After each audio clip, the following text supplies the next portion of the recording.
eto na yata ang isa sa pinaka-proud na medal na nahawakan ko ngayon. Di lang dahil maganda siya, pero pinagalan ko ni iyo. Tabang-tabang.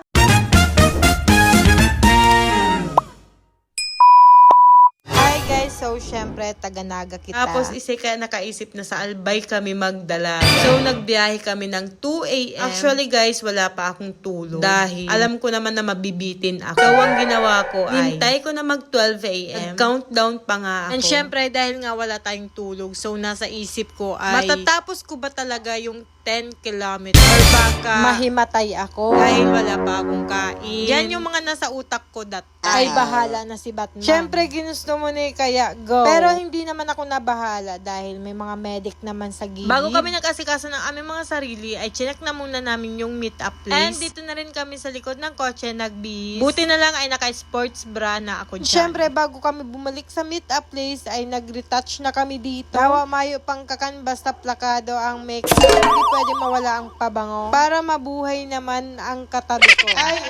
Ayan si manay mo, plakado ang pilik mata. Ano talaga mga ante, madalagan umapakyot. Sharing lang. Magwa-warm up na sana kami kaso biglang umulan. Nagsilong muna kami. Medyo may kalakasan nga yung ulan pero hindi rin naman nagtagal. Pagtila ng ulan ay bumalik na kami sa venue dahil mag-uumpisa na raw ang Zumba. Warm up muna tayo bago mag-umpisang tumakbo para makaiwas tayo sa anumang injury pero dahil makakaiwas sa kalintura. Ayan guys, halatang halata na inaantok na ako dyan. Pero nung sasayaw na ay biglang nabuhayan si manay mo. Igot-igot, garo kumpleto ang turo. Katapos namin mag-warm up, ay pumunta na kami sa starting line dahil maya-maya ay mag-uumpisa na. Alam nyo ba guys na nakakatakot pala tong mga nasa unahan namin? Ay lalatang halata na bawat minuto sa kanila ay napaka-importante. Kaya pagkatapos ng picture ay pumwesto kami sa likod dahil baka madapa kami. Excited na ang lahat. Kaya tara na, sabayan nyo kaming mag-countdown. 6, 5,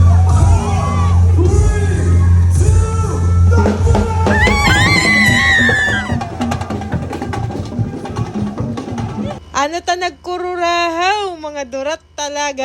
Hindi na ako nakapag-video habang tumatakbo dahil mas in-enjoy na namin ang buong experience ng fun run. Pabalik na kami ng finish line, buti na lang ay may mga pagkain dito sa gilid. Pero sa totoo lang guys, ay hindi ko naman talaga naramdaman yung gutom ko. Kaya lang mukhang masasarap yung mga pagkain na inilabas nila. Ikaw man daw nakapatos sa daw ni And Silipson. thank God ay natapos ko rin ng 10 kilometers nang walang injury at masaya lang na experience. And nakasabayan ko din pala ditong tumakbo sila Ate DJ at yung yaya niya. Nandito nga din pala guys yung mga kaboksingero ko. Akala mo mga saradit lang na tao pero makukusog na to magsuntok. Tatakot na nga ni ko duman.